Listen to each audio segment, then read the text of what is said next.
school, and my future plans are to join the Army.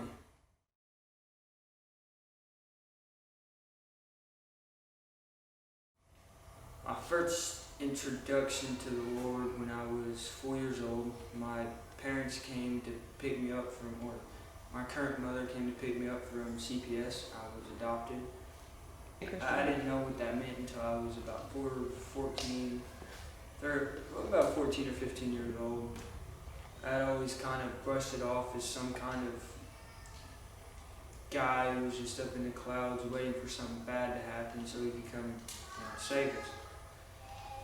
But, when I turned 14 or 15, I kind of noticed that it's a whole lot more than that. There's a bigger picture that nobody ever pays attention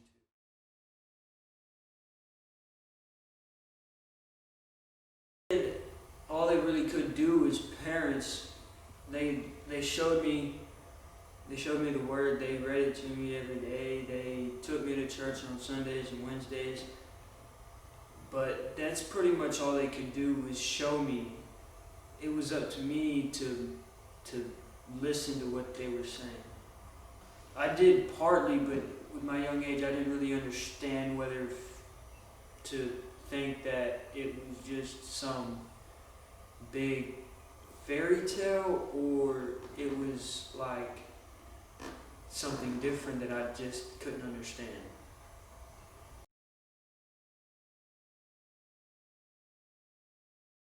It's been hard.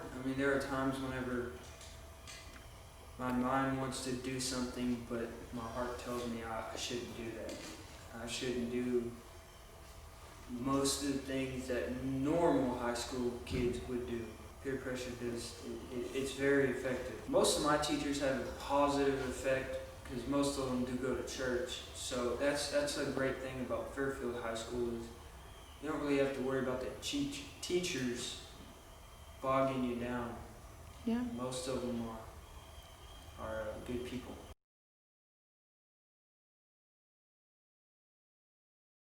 When I got into Fairfield, it was kind of the opposite until I kind of looked back and started seeing that I was going back to what I'd already started, and I was down a road that I didn't want to be a part of. So I surrounded myself with some good people.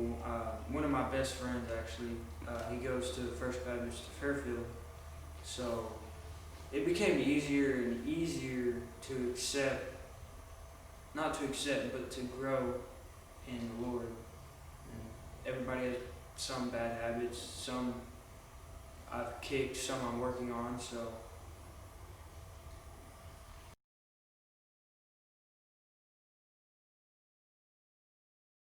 I think that I will be pretty good.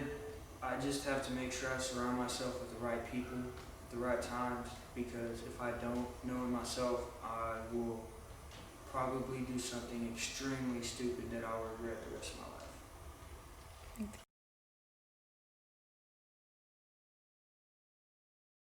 The Army, they're gonna send me somewhere, and wherever I go, I'm gonna bring the Word with me at all times. I'm not gonna leave it in my truck or wherever I'm at, in my bunks, my barracks. I'm not gonna leave it there. I'm gonna bring it with me 24/7.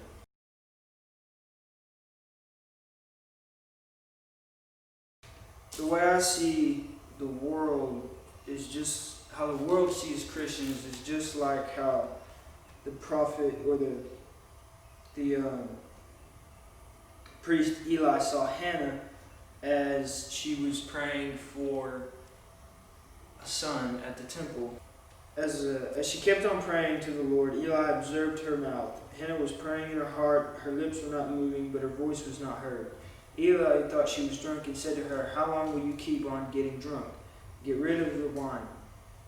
"Not so, my lord," Hannah replied. "I am a woman who is deeply troubled. I have not been drinking wine or beer. I was pouring out my soul to the Lord. Do not take your servant for a wicked woman. I have been praying here out of my great anguish of grief."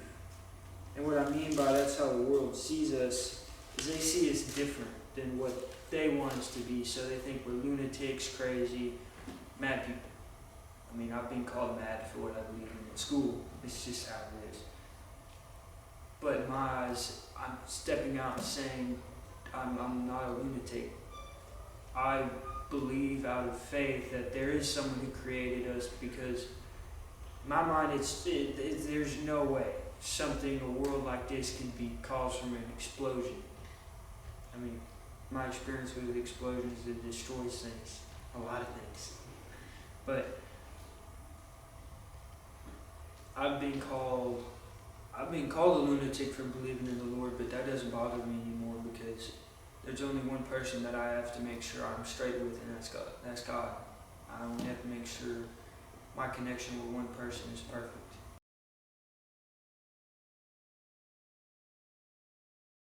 I would tell myself, don't brush off what you can do, what you're going to do today, and wait till tomorrow.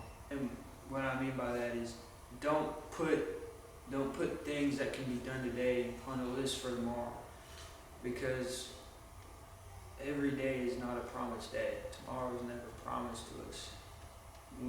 We might wake up the next day thinking it's what a day, plan stuff for tomorrow, and never wake up again.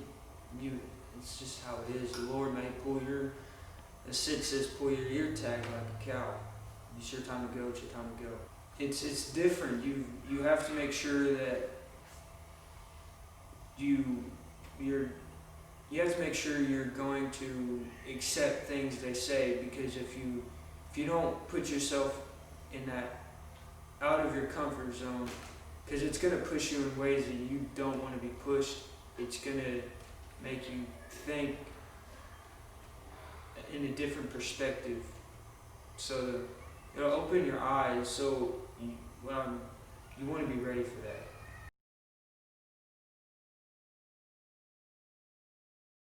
Church camp helped me understand in a different point of view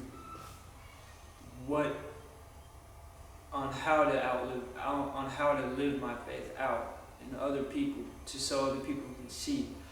What kept me strong is when I came back, I understood how to live my faith out, but now I had to figure out how to keep doing that during the peer pressure, and surrounding myself with one of my friends, Drew Williams. He helped me understand how to stay strong, and that was to find friends who are doing the same.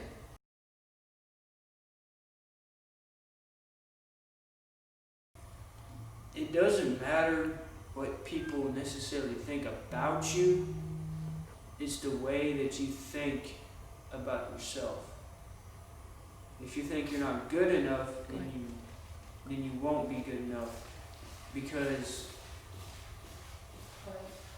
what you think about yourself dictates what other people think about you. If you don't understand what I'm saying, when I was 16, I was just getting into Fairfield High School. I thought that I was going to be hot shot, big man. No. I was a new kid in school. I didn't know anybody. Got to school, everybody started asking, who are you? And I was like, I'm the man. You're not. There's always going to be someone bigger, better, tougher, smarter, faster than you. Now, I think I'm a pretty smart guy. But the thing is what you think about yourself causes a reaction from other people. So, if you think you're not good enough and you act like you're not good enough, people will tell you you're not good enough. Now, if you start thinking the opposite and thinking that I'm a child of God, I am good enough, I will be good enough, and you start acting like a child of God, and acting like a man or a daughter or a son, acting like you're God's person, then people will think of you as God's person.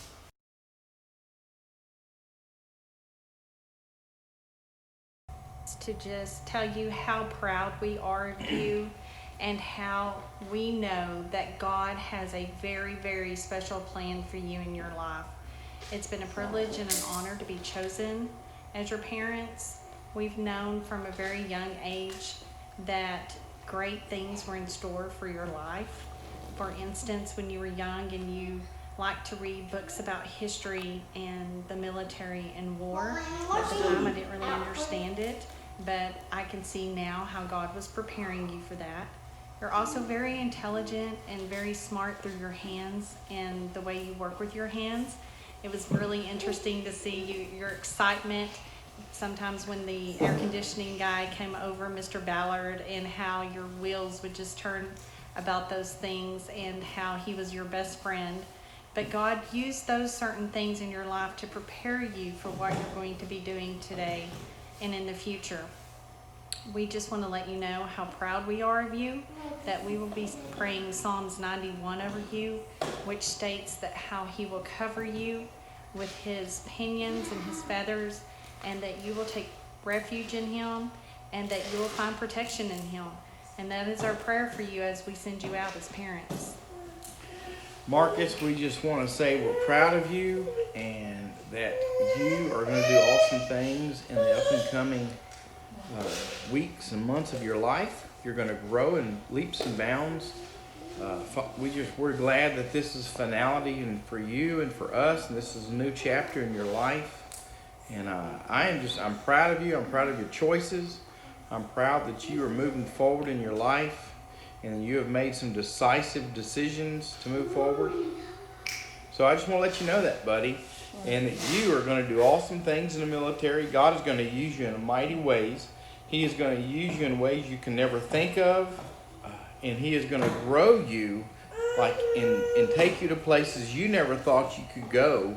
And we're just happy for that. We're excited for that. We're excited to see where God takes you and what he does in your life. So just take that, Marcus, rise above your circumstances and grab a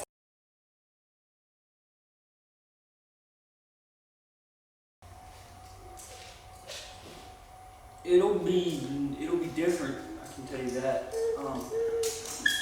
But I'm not really.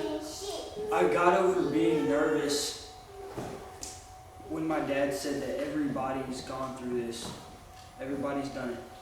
So stay on the right path, and that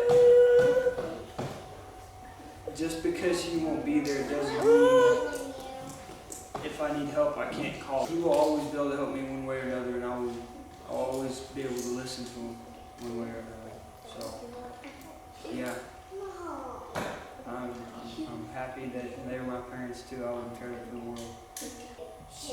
Mom and Dad, I love you, and we wish y'all a happy rest of your